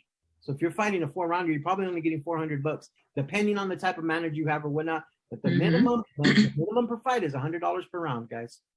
So once you think about paying your medicals and paying your food and your meal preps and your trainer and the nutritionist, you ain't got no money unless you got sponsors. Yeah. And a lot of us don't have sponsors. So a lot of us are out here working 2 and 3 jobs. It's literally a grind. It's literally a grind. And I take my hat off to fighters, because it's one thing to, have money and have the cushion of having a comfortable camp and a nutritionist and a this and a that. It's another thing to be out here just really fighting for your dream with no money, no real support, out here, chefing up little mini meals, just trying to make, bills, make, the means to keep being able to fight. So I take my fight off because it's a very hard, challenging life. And it's not for the weak. So when you tune in next week, if you're a privileged fighter, Bro, you don't want to hear. You might want to stay away next week because what grinds my gears is gonna. You're gonna hit him. You're gonna hit him. I'm gonna get that ass next week. I'm gonna be honest. I think we need to take Raquel to Texas. All the Texas people are like, we have a new. I love Texas. Shout out to Texas. Cross my fingers, I get to fight in Texas in April. I'm working on some stuff, you guys, and I'm trying to come to Texas in April. So Texas, show up for me because I promise I'm trying to get to Texas. I actually want to move to Texas a little bit. Wait, hold on. I'm getting tired of California. Yeah, cut it out. No, you can't go nowhere. Not just yet. Hey, but Texas, I love you, Texas. I might be coming. I love you, Texas, too, but I'm not gonna move over there. I mean, I'm definitely trying to come to Texas. No, but yeah, I think a lot of fans appreciate you from Texas, so they're saying they're gonna start looking out for you, and they're gonna be watching now. You know, so hey, that's what they need, guys. All the fighters need that support. All right, I have a question. Talk to me about the PB brand. Yes. So I started my own brand. I started a couple years ago and I had to kind of take a break. Like I said, mentally last year was super taxing for me. So last year I didn't get to really push it and promote it. So, but this year I actually have some dope, amazing pieces coming out. I had to get a new manufacturer because I was like getting pieces and I don't really want to have pieces that I'm not proud of and that I haven't worked out in and wore and really checked the fabric. So the short of it is, I promise I'm about to have some fire. I finally got a manufacturer that I really like and I decided to start a brand that I felt like represented look good, feel good, do good. And I feel like, Pretty Beast is not just about my nickname, which started as a joke. It's really just about feeling good and then being a beast and not having to look like who you are. Like I don't have to look like a fighter to be a fighter. I just got to get in the ring and turn it up. There you go. Houston says Houston's ready for you, Raquel. Yes, Houston. Houston don't want no problems. Yeah, what's this? Hey, Adelaide's ready for her, guys. God damn. You guys are funny. Yeah, dude. You guys are horrible. Okay, so but is it only for women? So right now I gotta stick to my ladies. I'm gonna have some hoodies and some tees for guys, but the leggings and everything for right now is for ladies. And so once I get that mastered, then I'll be able to get a couple of pieces for the guys. But I do have some shirts and hoodies for the guys now.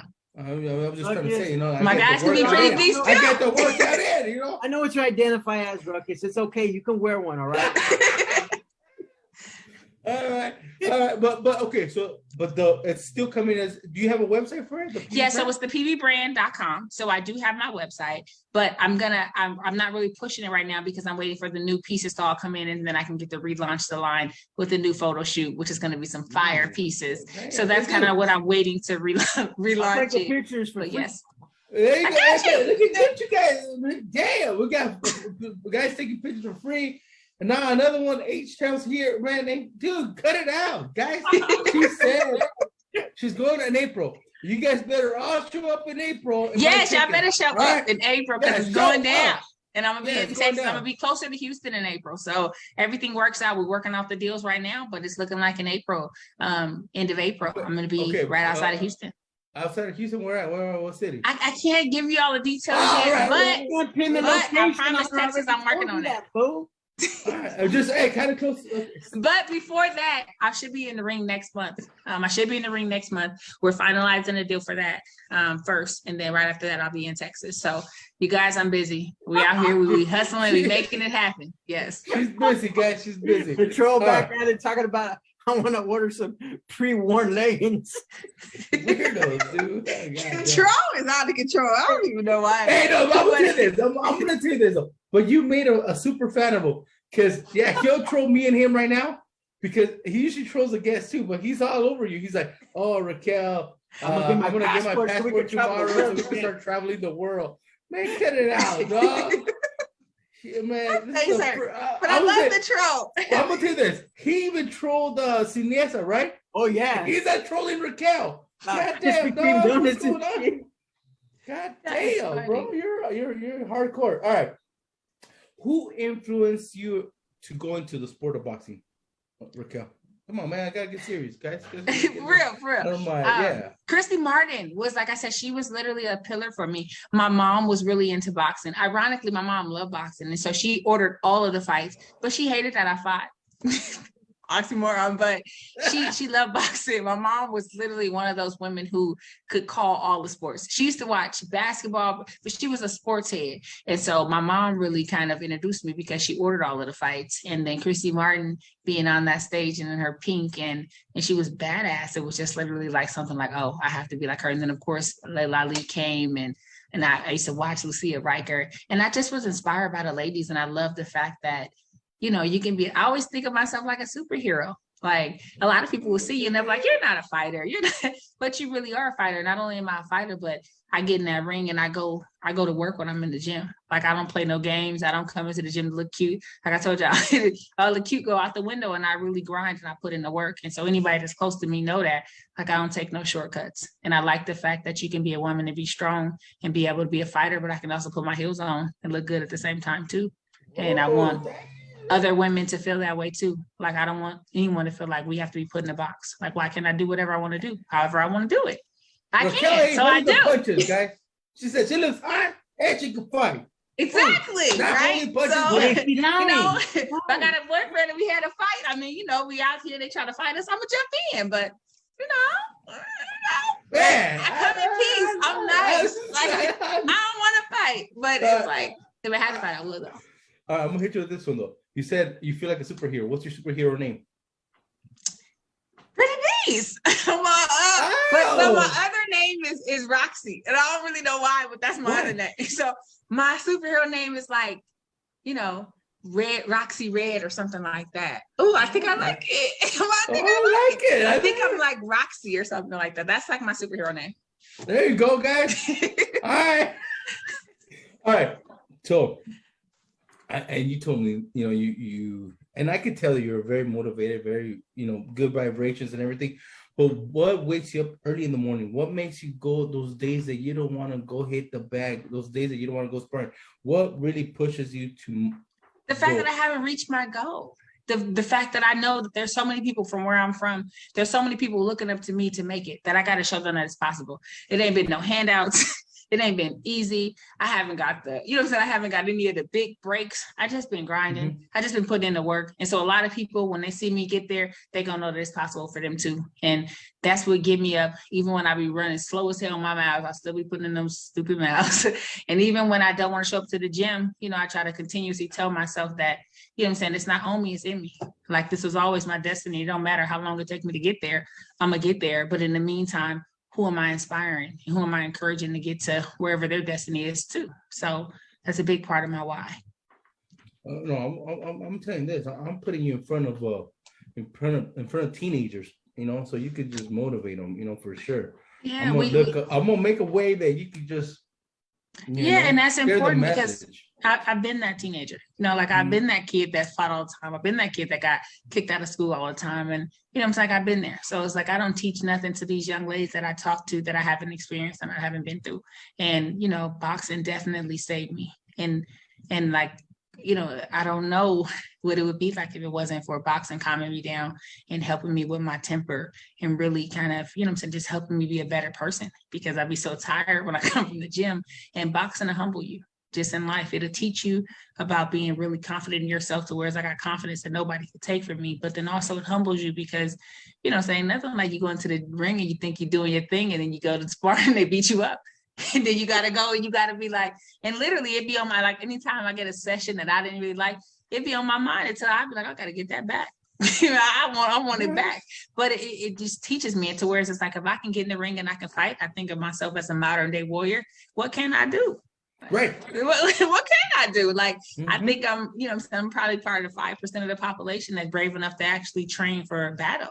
You know, people have a 10, 30-second fight on the street. They doing something. It's one thing to train for battle against somebody else that's trying to hurt you, like you trying to hurt them. It's a different type of motivation. Exactly. Any questions, Stacks? No, I'm good, man. No, you good? Okay. Are you a Niner or a Raider fan? Niner. I'm from San Francisco. Don't disrespect me. Come on now. I am a city girl. Come on, Del. I'm a Niner, man. But you know, I was telling you, UNC Niesa are right there right now. Two of my favorite women fighters that have been on the show. You know what I mean? Thank you. I mean, Readers fans, so don't blackmail her. Come on, man, put it out. Ain't nobody like the Bucks. So you're the only Bucks fan here in California, bro. Yeah, probably so. Right? Probably so. You know what? You're gonna be very mad because your quarterback is going to the Niners, bro. There you go. I'm gonna give you that. We need him. Our trash quarterback. Oh, who? Jimmy? Yeah, he really upset me. That's another story, but yes. And I don't even know how I can hit you with this question, but I'm gonna hit you with it because hit me where to go. I'm gonna lay it on mine. To me, it's like you share so much that I don't think it's ever gonna be a wrap to your story. But here we go. When it's all said and done, what are fans gonna remember about Pretty Beast? When it's all said and done, that's a great question. When it's all said and done, they're gonna remember how resilient I was. They're gonna remember how inspirational I was and how it wasn't a gimmick, how it wasn't fake. And they're gonna remember how good I made them feel to go and pursue their dreams and their goals. And they're gonna remember me as a world champion. But then my organization, they'll remember me as somebody who actually gave back and meant it and changed lives for the better. And was just a dope spirit and a dope soul. And they'll talk about me for years and years to come. Like I was cute, but more importantly, I'm a beautiful soul. And that's my that's what I'm saying. And that's why that question I usually throw it, but I don't think it'll ever be a wrap. You know what I mean? I think the way you have it set up. Thank you. You get what I'm saying? Like you have it so set up that you're always gonna be doing and influencing people to do better in life. So to me, it's never gonna be something that, oh well, I remember her from the fighting. No, you're always gonna be in front of somebody for whatever reason, you know? And I just think it's important, like, boxing will fade. I'll retire, I'm saying, I'll move on from boxing, but ultimately I want to make sure that I leave the sport better than what it was for me, but then also give young ladies like myself more opportunities, but just encourage people, because a lot of times people, act a certain way as if, things are so cookie cutter, perfect. And it's like my journey haven't been perfect. Like I had bad contracts. I had bad teams. I lost my mom in the middle of my grind and my journey. So I got so many things that I can cry about, but I still choose to smile. And I hope that other people take that and realize that, like, you choose the outcome of things. And it's like, it's not what happens to you, it's how you respond to it. And that's one of the messages that I always push to people. Like, they can't break me because they didn't make me. So no matter how long it takes me to get there, I'm gonna get there. And when I get there, I'm gonna still shine. I'm gonna tell you guys this. I can make a guarantee right now. I know Raquel Miller is gonna be a world champion. I can tell you guys that. I can tell you guys that right now. Victor Granillo from Ohio says, "Great interview, Ruckus and Stacks. Thank you, Raquel, for being on. Thank you, guys. On the rundown. Thank you." Richard Bautista says, "How long does Raquel plan to be in boxing in the game?" It's coming to an end, y'all. No, it's coming to an end. I'm telling y'all right now, it's coming to an end. Honestly, I'm probably gonna fight for another year and a half, and then I'm wrapping it up, y'all. And it's gonna be, another type of preview show because, no. You guys better but I'm gonna go out with a bang. You guys better catch my girl Raquel Miller. It's got a year and a half. Yes, I'm telling y'all, about a year and a half, I'm like, look, y'all, I'm tired. Yes. Thank you guys so much. You guys are amazing. I love your energy. I love this show. You're not done, girl. You're not done. We're gonna put you on predictions. We're going to predictions, girl. Oh man, okay. I'm ready. I'm ready. Predictions down right now. What was it? Okay. Wishing nothing. Oh no, Raquel says wishing. Bautista says wishing nothing but the best for you. H-Town's behind you, so they want you to accomplish your goals. And Texas is all over. Hey, I love H-Town. They feel my energy. I love H-Town. Raquel is Cal, SoCal, guys. Somebody try to take it from us. Hey, G Squad, Gabe, Big Gabe, man. Next time you're out there at Rap-A-Lot, man, you gotta take Raquel with you down to the H-Town. Yes. Yeah, there you go. I'm just saying. That's right. Y'all. She's got the allegiance flying her everywhere, guys. Yeah, fly me the H-Town allegiance. Yeah, I don't need to go and get her on the private jet. She goes on allegiance. Right. Yes. I'm gonna throw money away, guys. Somebody hit me up with allegiance. I want them to take me to a strip club in Houston, off subject. When I go to Houston, turn me up. Cut it out, because I'll get you going to Vegas right now. I want to go in Vegas. I heard it's real in H-Town. I want to go to the. All right, yeah. Hold up. Okay, hold up. If you guys are taking her, you guys better take me. Take me to Oh no, Victor Cornelius in Vegas. Hey Victor, so take her to a strip joint in Vegas right now. She says Vegas strip joints are I'm here working. Flores, but hey, for H-Town, make sure you guys take me to the strip joint too. Come on now. Don't be like that. I want to see two. I'm not shy. All right. Raquel. All right, we ready. Raquel. Give me your social media again before we get to the. So check me out. I'm on Instagram under MS Raquel Miller. Everything is spelled out. I'm on Facebook under Raquel Miller, and I'm on Twitter. I've been tweeting, y'all. I actually been tweeting under Miss Pretty B. So check me out. Follow me. Let's go. And I got some fire pictures from El Salvador. I just got back. You know what? You guys better cut it out with those fire pictures. You be getting them all happy. All right. I'm trying to tell them. I got this picture on this little horseback. What? That's on your feet, you say? That's it. I got a cowgirl. Who needs to go to H-Town? Just go to Raquel Miller. Check out the fire pictures. You don't need to go to I'm just gonna model. Boxing don't work out, y'all. I'm just gonna start, just go turn into an IG model. All right, let me get to this. One of these days, I gotta make it. I'm being serious. I'm ready. She's ready to make it, guys. All right, so modeling, whatever she's got to do, she's going to do it. One of these ways, it's going to work out. Damn, Onyx, Gold Diggers, Club H. Damn, you guys are, man, bro, I know. We'll go. God damn, you guys are making me all want to go to Houston now, too. I'm not moving over there. I mean, but I'm not. I just go, ooh, wee. Hey, there you go. Come on now. You guys are bad. You guys are all bad. All right. Raquel, we're going to the best portion of the show. Nah, I'm playing. The interview was the best, guys. Hey, you guys are gonna make some money right now. Hold on, Ruckus. I ain't gonna lie, bro. Right now, I'm jealous as hell of that horse, man. Oh my! Bless that horse. You're like the fifth person. Bless that horse, man. I'm sorry to get Y'all out of control. Y'all out of control. I'm gonna be honest, bro. You have never been like this. Stacks, what's going on with you, man? But I got my face hurt. I'm gonna put him on mute. I'm gonna put him on mute right now. I'm putting you on mute, dog. You better cut it out.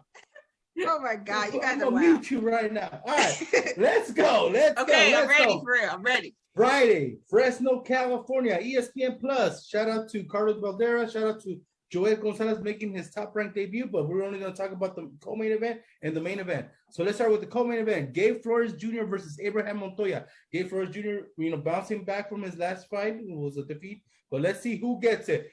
Who do we got? Gabe Flores Jr. or Abraham Montoya? Montoya. Goes, okay. All right. I'm going with Montoya. Who do you go? Who do you go with, Stacks? Bro, I'm going with G Squad, man, with the G Squad Nation. I mean, he took that first style. It was tough for him, but he was the youngest ever signed to Top Rank. He's hungry, and I think he's gonna come away with the victory. I don't think Raquel knows what's gonna happen right now. For her. I don't. All right, here we go. Throwing it out there. All right, here we go, Raquel.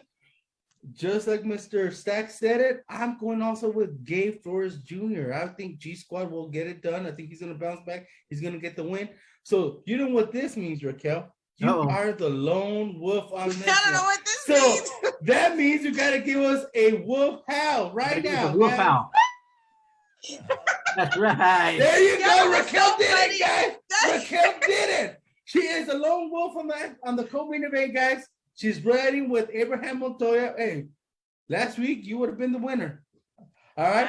Here we go. Main event: Jose Ramirez versus Jose Pedraza. Who gets it? Raquel, let Stacks go with this one first. Okay. You know what, man? I think I might end up the lone wolf on this one, man. All right. I think Pedraza is gonna pull off a majority decision. I'm gonna say majority. Majority decision. I like that. Pedraza pulls it off, man. Pedraza, majority decision. I got Ramirez. I got Ramirez. Yeah, I'm rolling with Ramirez. Yep. I was with him in London. Yeah. But what? I think it's going to be probably a majority decision. It might even be a split decision, but I'm rolling with Ramirez. Yep. Ooh. All right. Who is going to be the lone wolf on this one? And will it be back-to-back Raquel Oh man, I got my house together. Here we go. I'm ready. Stacks on this one.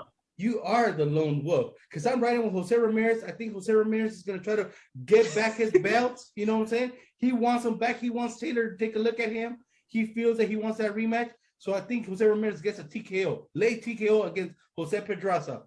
Stacks, give us the honors. All right, there you go. Oh, dude, people are mad at you, Stacks, right now on the chat, man. All right. Let's go to San Diego. Are you going to be at the fights in San Diego? I'm going to be at the fights. I'm going to be at the fights. Yeah, I'll be at the fights. I'll be in the building. Oh, she's in the building, guys. So all of you guys that are like talking I'm going to be in the building looking for Eddie. Like, what's happening? Let me get on one of these cards. How you got a card now in San Diego? You ain't put me on the card. Eddie, man, what's happening? I'll talk to Eddie. Come on, Eddie. You know, I got Raquel. Raquel is a lot of fun. All right. Shout outs to Mark Castro, shout outs to Diego Pacheco, who are also fighting the card, but we're only talking main event and co-main event. Let's start with Mauricio Lana versus Emilio Sanchez. Going down. Co-main event. Mauricio Lana versus Emilio Sanchez. Who we got on that one? I'm gonna go with Emilio Sanchez, man. I think Emilio Sanchez gets a TKO. I think he stops him. He hasn't been in the ring in a minute. He's got some ring rust, but I don't think Golden Boy would put him in there to lose, man. So I'm gonna go with Emilio. I'm going with Emilio. Are you? I don't even know Emilio, but I'm going with Emilio. All right. I like his name. Rolling with him. All right. Our troll says we could cross the border and party in Tijuana, Raquel. Damn. Yeah, we're going to Hong Kong. Yes. Hong Kong. We're going to Hong Kong, bro. Hong Kong. Come mess around. Don't get me. We're going to Hong Kong. What's happening? Let's go. Hong Kong. I can't believe you get that shit, bro. I don't really know about Hong Kong. I'm lying. I don't know nothing about that thing. You said it. You like cut it out. Raquel knows about Hong Kong, bro. He knows about Hong Kong. He ain't talking about no Chinese food. She's talking about the real Hong Kong. You know what I'm saying? All right. I'm dying. Here we go. On this one, guys. I'm gonna go with everybody. Nobody's gonna be a lone wolf on this one. It's a full shutout. Emilio Sanchez gets the victory, guys. I think he bounces back. He wants to get going. So Emilio Sanchez, it's my pick for this one. I'm thinking unanimous decision. That's what I'm going with, the decision on that one. Let's go to Roman Gonzalez versus Julio Cesar Martinez. Chocolatito versus Julio Cesar Martinez. Who we got on that one? Go ahead, Raquel. I like Chocolatito. He's just such a warrior. He's one of my favorite, and I know he's been through some things, but I'm gonna stick beside him. I like Chocolatito, so I'm sticking beside him. Chocolatito for Raquel on what? What do you want? What do you want him? I think I don't know. It's a good one. I'm probably gonna go decision or late stoppage if I have to pick, but I'm gonna go with a decision. Decision. What's Hong Kong? Hong Kong has a strip joint in TJ, bro. You'll really like it. It's a wild place. Yeah, I've never been, but I heard it. It's a wild place. I've never been, but I heard about it. It's a wild place. It's a wild place. It's kind of like the ones in H-Town. Go ahead. Wild place. There you go. Stacks, tell me about Chocolatito versus honestly, guys, on this one, man, I mean, I would love to make a prediction, but on this one, I got to... Well, you know, this is something sentimental to me. Pick with your heart. I can't. You can't pick with your heart. I can't root. No, I'm saying he could win, but I'm saying it's not fair for me to pick because either way, no matter what I think, I'm Chocolatito. Like I'm going with him. Exactly. Like I just love him. I'm going with Chocolatito. Just say. Chocolatito. And I think everybody has Chocolatito on this one. I think decision, man. I just think, or maybe even like she said, late stoppage. And the reason being, man, is that Martinez is a hell of a warrior, but he's moving up in weight, and I don't know. He didn't really have that power at flyweight at 112, so at 115. I don't know if it's going to carry up with them, and just the experience and Chocolatito being ready to fight that trilogy with Gallo Estrada and not falling through. I just think he's going to go through. I think he's going to be Martinez, man. I think it'll be a tough fight, but I got Chocolatito, man. All right, this is for Hong Kong tickets, guys. For VIP Hong Kong tickets. Once they find out what it is, it's gonna be like, what? I'm gonna be throwing some Hong Kong VIPs at the fights this weekend, guys. So make sure you guys roll in there. I pick on this one. I got Chocolatito on this one. I think Chocolatito's gonna pull it, man. Chocolatito's a great guy. He's motivated. He wants that trilogy, so Chocolatito gets it. I think it's gonna go decision. I don't think it's gonna go to unanimous. I mean, I don't think it's gonna be a TKO. I think it'll be a decision. All right. With that said, I'm gonna break it down for you guys. Lone Wolf for Gabe Flores versus Abraham Montoya is Raquel Miller. Lone Wolf for Jose Ramirez versus Jose Pedraza is Stacks. And everything else, we are all clean. We're all going for Emilio Sanchez, and we're all going for Chocolatito, guys. Anything else we left behind? Anybody else is fighting? Well, Hong Kong versus Adelitas. So who wins? I don't know. There's one more fight to watch. Okay, which one? I don't think we're gonna make a prediction, but I think there's gonna be a tough fight in Fresno with Joet Gonzalez and I want to say San Martino, the Filipino kid. That's what I give him a shout out, bro. So that's what I didn't know. Or Gil Santissima or whatever his name is. But I think that's gonna be a good fight, man. Puerto Ricans, they come to fight, and Joet's a come forward type of guy, so I think that's gonna be a war. You gonna do a prediction? That fight might steal the show. No prediction, but I just said be on the lookout for that fight between Joet and Joe. I think that's gonna be like I said, fight of the night, man. Damn. Oh, damn, dude. All right, Raquel, for the third time, what are your social media? God damn you guys, dude. My social media, my Instagram is ms Raquel Miller. My Twitter is Miss Pretty Beast, and my Instagram is Raquel Miller. Follow me, check me out. Show me some love. Don't sleep on Twitter. We did forget this question. Oh. Lord, come on, Lord. Okay, I'm ready. No. This question is actually for you, Raquel. Are you for 2-minute rounds or 3-minute rounds in women's boxing? That's a great question. Honestly. And it's from the troll. Hi, troll. That's my people is at this point. To be honest, a lot of the women, we already spar and train 3-minute rounds, and I'm all for it if they're going to pay us for 3-minute rounds. And if they're not going to pay us for 3-minute rounds, then leave it at 2. So that's my only thing. Pay them. No Hong Kong passes. We'll go bang it out. But if not, bro, you didn't read the question right, dummy. What was it? It didn't say if she wants to fight 2 or 3 minutes. To say, let's be honest, we don't want to go around with Raquel, but would only last 2 minutes. But I forgot the question. We always bring up that question, right? We always bring up that question, right?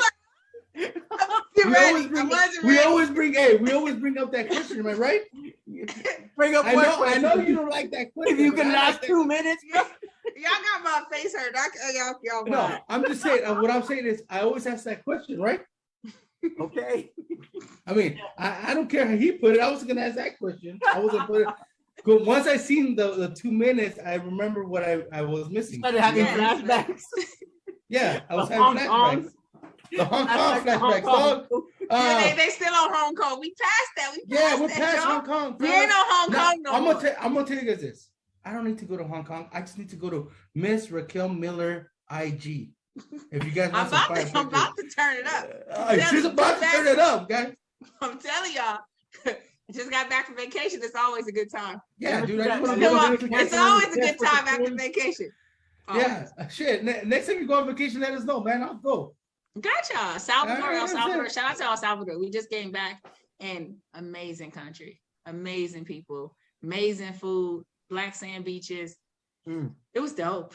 It was such an amazing experience, and I travel so much because it keeps you humble. It makes you realize how rich you really are, and it just get to see so many different cultures, so many different people, and I probably got about 40 countries under my belt now, and 40 countries.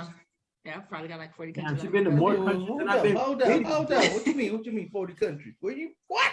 I've been to so many places now. I've lost track, but yeah, I got like a globe at my house, and I got all these pins of all the different places that I've been to. And one time I counted, and I had about 40. Well, okay, why El Salvador and not Mexico? I've been to Mexico so many times. From all of them, Tulum to Cabo to Cozumel to all of the places. I go there regularly. I chose El Salvador because the people just seem dope. I like pupusas, and I wanted to make one from an authentic place that make pupusas. And I just like adventures. They had a bomb slide I wanted to try, and a zip line park. And if you got a couple of cool things that I want to see, I just put it on my bucket list and go make it happen. So that's why I chose it.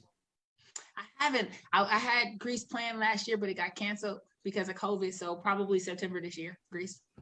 Let's make it happen for Raquel. Let's make sure we promote her, guys. Let's make sure we push her so she could go to Greece. Greece is phenomenal, guys. I want to take all you guys to Greece, but I'm not taking you all. You'll break my bank. You know what I'm saying? Yes. All right. Don't forget, guys. That's I saw somebody say, let's get Raquel Miller to 60,000. Let's get Raquel Miller to $1 million. Let's get it to $1 million. All right? I want to get her to $1 million, guys. So have me back, guys. I really enjoyed y'all. Definitely. Shout out to all of the fans. You know, I appreciate y'all. Thank y'all for tuning in, showing me so much love. I appreciate you guys. I'm sending everybody so much love and light. You know, it's gonna be an amazing year for us, you guys. Yeah, this is like we've met. I'm coming back. Yeah, we've met a few times, but this is the first time that we've actually chopped it up. And man, you more than chopped it up. You more than chopped it up, bro. You were like saying, I want to be this. I was done. Real, come on, man. But so you guys are amazing. Thank you so much. Have an amazing night. Have me back. I want to come back. I want to come back. Hey, Raquel, just let me know when you want to be back. Like I said, mi casa, su casa. You can come whenever you want. Even if you want to join us with another fighter, it don't matter. Hey, we need to have her like before a big fight too. When we I got a lot to say. I got a lot to say. But now you know. Now you know. Now you gotta do the how. If you go by yourself, look at her. If she rides solo, she's ready to come back next week. I'm ready. I'm telling y'all, I be howling at the moon. I've been waiting for this opportunity. All right, here we go. I'm gonna put a survey out there, guys. Fern or Raquel? Who comes back next Monday? Fern or Raquel? So that's it. I think trying to come where my people back, dog. Oh, dude. Hey, the troll said Stacks is gonna be doing horse sounds throughout. No more howling. You're gonna do horse sounds now. When I post my horse picture, all I want is horses in the comments. Now I need to know that y'all was here. I need to know who sent y'all all horses in the comments because it's going down. Once she puts the picture, all she wants is horse comments, guys. Horse comments. I don't hear anything else. Horse comments. Go look at the horse picture on Twitter and come back. Watch the show. Is it on Twitter? Yeah, right now it's on Twitter. I haven't posted it on my Instagram, but oh damn, dude, you have it now. I already shot it to you, bro. I have it. I already texted to you, dog. Oh, you guys are wild. I got my face hurt. Oh, damn! You guys gotta go. What is your Twitter? Get out of here. You guys gotta go to Twitter right now. Put horse comments all over it, guys. Horse comments. Right, with that said, man, let's get it going. Big shout out to Raquel. Let's get that fight going, guys. Towards the end of April. Make sure Raquel gets it. You know what I'm saying? She'll be going to Texas. We'll see Raquel at San Diego this weekend. Yep. And also March 17th at the 360 show. Raquel, it was a pleasure having you. Thank you guys. I had so much fun. Thank you. Thank you. Good night. Have a safe trip. Yeah. Thank you guys. We'll see y'all next week. All right. That was a boxing rundown. Peace. You guys are horrible.